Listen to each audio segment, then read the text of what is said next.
Hello, you wonderful people, and welcome to another episode of Crime Centric. This being a show where I talk about crime dramas that I watch. For today's episode, I'm going to talk about Only Murders in the Building, Season 1, Episode 4. A lot of really interesting things went down in this episode, so let's break it down. I do appreciate this. Little by little, we are learning more and more about people. And now, with this episode, we finally learn about Charles's circumstances, because at first there's the whole Porky Pig and Bugs Bunny thing, and I was like, that's weird, because to me I'm like, well, if you're going to get why those two specifically? Because you would think like, well, if you're going to pick any Warner Brothers characters like on the Looney Tunes side, you're like, well, of course it'd be Bugs and Daffy, but why Bugs and Porky Pig? Well, it's relevant to Charles, but I thought that was so interesting. I was like, nevertheless, I know I got too caught up in that, but I just couldn't shake that from my mind, because it's like, well, if you're gonna, why not do like the two head honchos of Looney Tunes, the go-tos? I mean, I feel like they're the two like top characters, but I'm sure that's a preference thing. But regardless,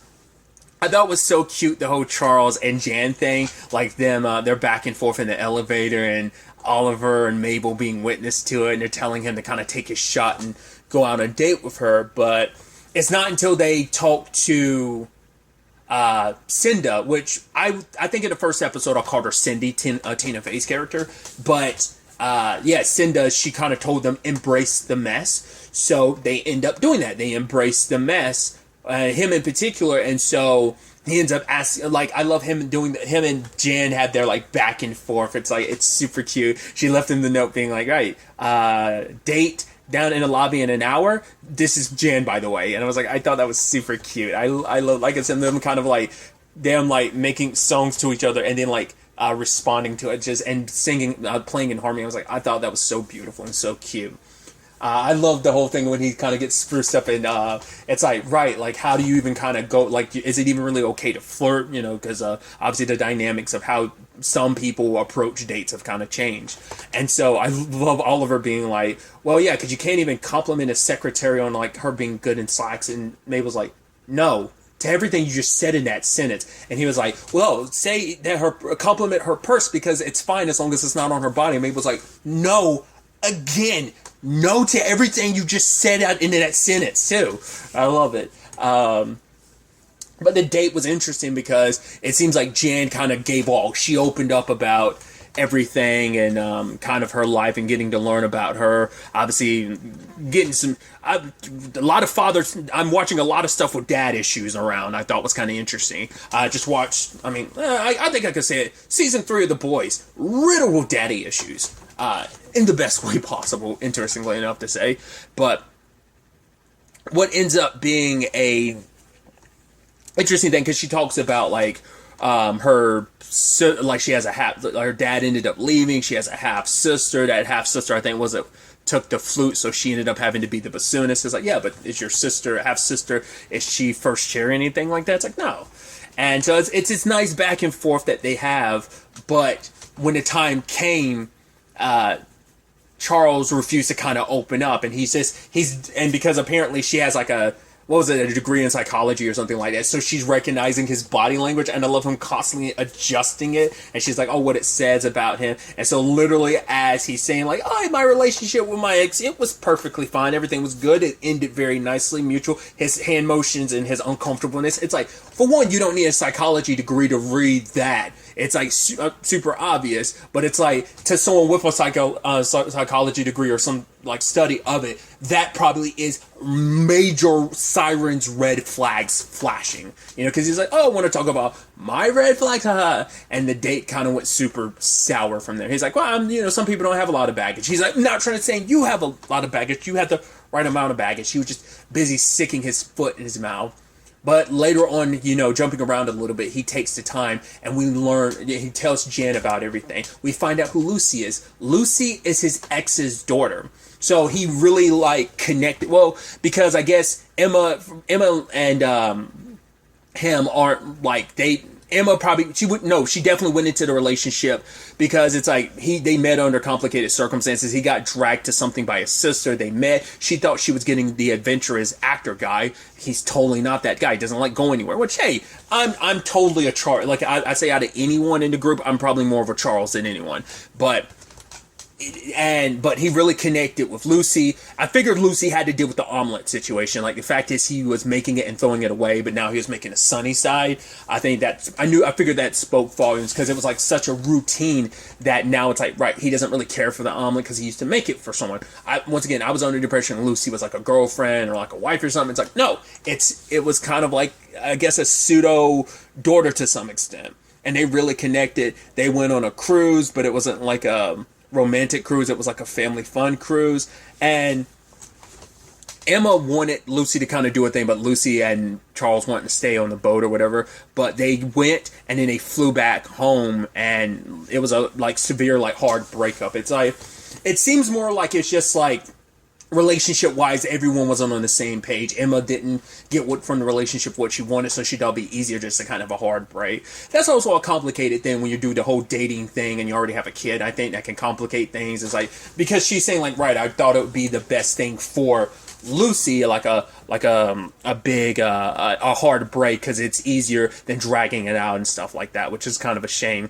And obviously for Charles, that's the thing that he messed, like, you know, I think it kind of speaks volume that, like, he's not too bummed about the Emma thing. It's just the Lucy situation, because, like, he legitimately misses her, because he hasn't talked to her since everything went down, because the relationship lasted for 6 years.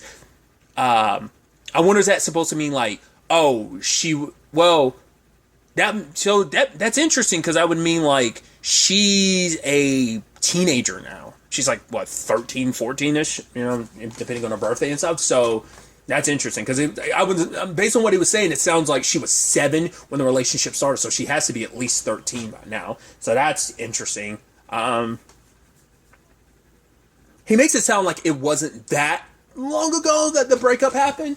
You know, but he was talking to his buddy that knows about the whole situation, and was like, oh, like, he's like, oh, I was just FaceTiming with Lucy, and he was like, does Lucy seem happy? And he was like, yeah, she does. And he's like, that's good.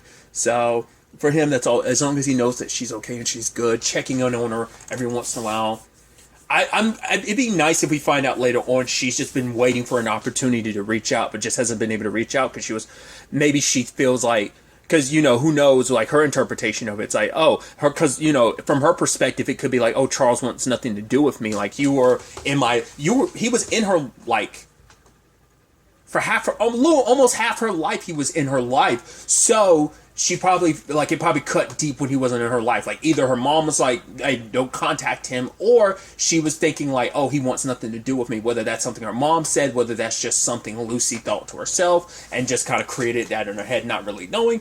Either way, so now we found out once again the Porky Pig and Bugs Bunny thing is like, he had put that together, and he was basically, after they left, just stuck, you know, and now it's not just the whole Lucy thing that haunts him, it's in conjunction with this, because the entire episode he kept seeing them, but for the first time, at the end, he looks and saw that they were gone, so that finally getting rid of those ghosts that have been haunting him for a while, so I thought that was pretty dope.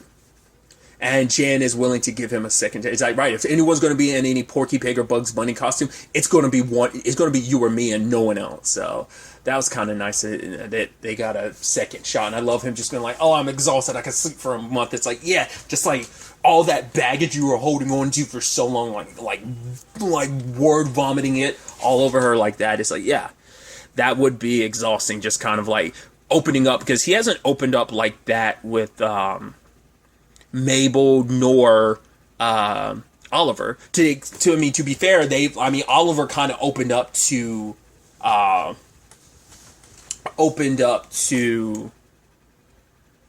Charles last episode, but it's like, right, obviously we know Mabel still hasn't opened up about all of her circumstances either. So, but it's just interesting that and I think given the time, Charles probably would eventually tell Oliver everything he told Jan, but yeah. But other elements to it, as I talked about earlier, they went to see Cinda about how to approach the thing. It's like, right, she's the murder podcast person, so they went to her for advice about the whole how to approach someone. And I love that they were just like throwing out stuff here and there. He was trying to be super vague about it, and Cinda was like, and he's like, it's Sting, and it's like, oh, Sting's the celebrity murderer you're talking. It's like, okay, interesting, because they ended up finding out that Tim used to work for Sting, but lost a lot of his money and got fired in the process. So it kind of shows like, right, Sting had ample like motive to go after him and such. So it kind of puts him in that. So now they have to approach Sting, but they have to be careful about how they do it because they figured they're only going to have one shot. And she kind of told them to, bring like a turkey. It was metaphorical. I mean, the turkey helped in one particular story she was doing, but in this particular case, it's about finding the respective turkey for Sting, but it led to them just making a full-blown turkey. So, and I love that it's like, I guess it's like, it's like a little behind the scenes because she kind of has like a full-blown like a team of support, because there was the one that was on the computer behind them. She's the one that gave them the stinger about like, oh, entering the nest, you can't get out without a sting, and you're like, ooh. I was leaning more towards that. Be careful, you just might. I was like, you might, because I was about to say, like, I think it needs to be Sting, because I was about to say, be careful or you might get stung, but I'm like, nah, it needs to be specifically Sting, just to fit congruently with, it being Sting, which I love the whole thing of them trying to point out to Mabel, like, who's Sting, and they're like, oh, the guy from YouTube, they're like, what? No, it's like, guys, I know who Sting is. I love that they actually went and visited Sting and how they approached it, and I love that Charles sat next to him. He's like, I get it. We both know what it's like to be famous, and people have their misconceptions about you, and it can be kind of exhausting, like being who you really are or something like that. And then he just looks at him. He's like, right, I'm too close to Sting. And so he moves back to his original seat. And Sting kind of opens up, and he was reluctant to talk about everything about him and Tim until he's like, yes, I'm responsible for killing him, because he's like, I yelled at him, I blamed him, and I fired him, and he was still under the belief that Tim killed himself, because that's still the official report. So it's like, wait. He's like, wait, are you guys saying that's potentially a murder? So I didn't kill Tim? And he's like, oh, it's inspired me to write a song. And he does a song, and you're like, Oliver, it's kind of a dick thing to say, like, it probably won't end up on your best of album. He's like, well, writing songs are hard. I'm like, oh, he's just so alleviated. I'm like, I love this. I figured it was the red herring. Like, of course it wasn't going to be Sting. I love even, like, I guess that's his assistant being like, wait, you actually thought Sting did? It's like, okay, cool, thanks for the turkey, stay away from Sting. So I thought that was interesting. I skipped over it, but luckily Winnie is okay. Tim is not Tim, Will is his name. Will is, Oliver's son Will is a vet, so it turns out Winnie's okay, got everything kind of out of his system. But, just when Charles was like, right, I'm tired of I can't take any more big reveals. I thought in that moment, I was like, oh, Mabel's going to come into the room and make her big reveal. No, in fact, it's actually Will who does, because, listen to that first podcast. I didn't know you are working with Mabel. It's like, wait, what? Yep, find out she was in the same group as Tim. It's like, wait, why would she tell us that? Well, some time ago, obviously we know one of her friends ended up dying, and Will kind of puts that out there. It's like, yeah, that girl's kind of bad news, because it's like, right, didn't want to seem suspicious, so I think she has her other reasons why. I mean, just like them, none of them immediately opened up to each other. Like, yeah, they were strangers bound together by the situation, but at the same time, they still haven't really taken time to really get to know each other. So, and now it's like, wow, like Mabel's got this big secret, which I completely forgot to talk about it last episode, but she found that sticky note that had like GM January 31st at like 4 p.m. or something like that. And she couldn't figure out what it was. And then she realized it was connected to like one of the books. And it turns out it's actually connected to like a jewelry store. And now it's like making sense, because I'm assuming Tim was a part of a jewelry stealing ring. Like all the jewelry he has on him, it has to be either he was stealing it for someone else and selling it through this particular jewelry store that's kind of a part of this scam and robbery. But we see at the very end that tie-dyed hoodie is following Mabel, because it's like, right, they were told in the podcast, but they didn't, so whoever it is must still be watching them, because obviously Charles was like, we still need to look out for him, but Oliver and Mabel were just kind of like, whatever about it, right? So that's definitely going to be interesting to see how that plays out. But it's really interesting now that the narrative has kind of switched, because we are with Cinda a couple months in the future, and what we saw at the beginning, which was like, wasn't that like only probably wasn't it two? I think it was 2 months in the future. The cold opening to the first episode, I think, was like 2 months in the future, where like Mabel was over a dead body, being like, "It's not what it looks like."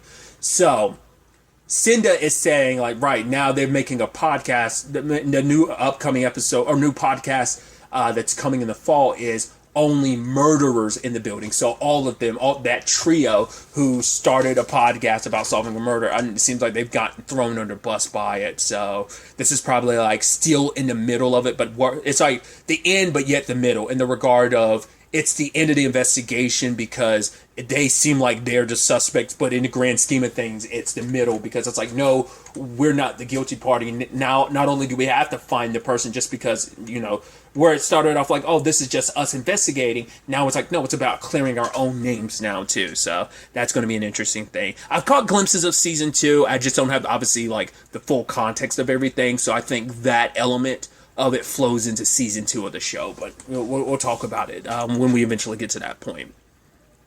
But I thought that was kind of an interesting setup. And once again, I do like the whole teasing the mystery even more by getting you stuff out of context of like, oh yeah, this is stuff happening in the future and how that correlates. So that's definitely going to be interesting to see where all of this ends up taking us going forward into the next episode. I also love the little stinger at the end. It's like, oh yeah, and if you need a domain name or need to make a website, don't forget to try out Squarespace. I was like, shut up. I was like, I love that. That's so good. That's so legit. I don't even know if you call that inside baseball. Plenty of people, I'm sure everyone's listened to at least one podcast. Like, everyone knows what Squarespace is because you've listened to at least one podcast sponsored by Squarespace. So you're just kind of like, once again, it's just like, I like the meta-ness of it all. Because it's like, yeah, of course podcasts are sponsored. I mean, they literally got sponsored for their first episode. So it's just, I love that. I thought that was kind of cheeky and nice. I mean, not just even cheeky, just being like super real. But either way, like I said, I'm very interested to see where the next episode takes us with all of this. But really, that's all I want to talk about. Till the next time we meet, be happy, be safe, live life to the fullest, and enjoy it. Good day, and goodbye.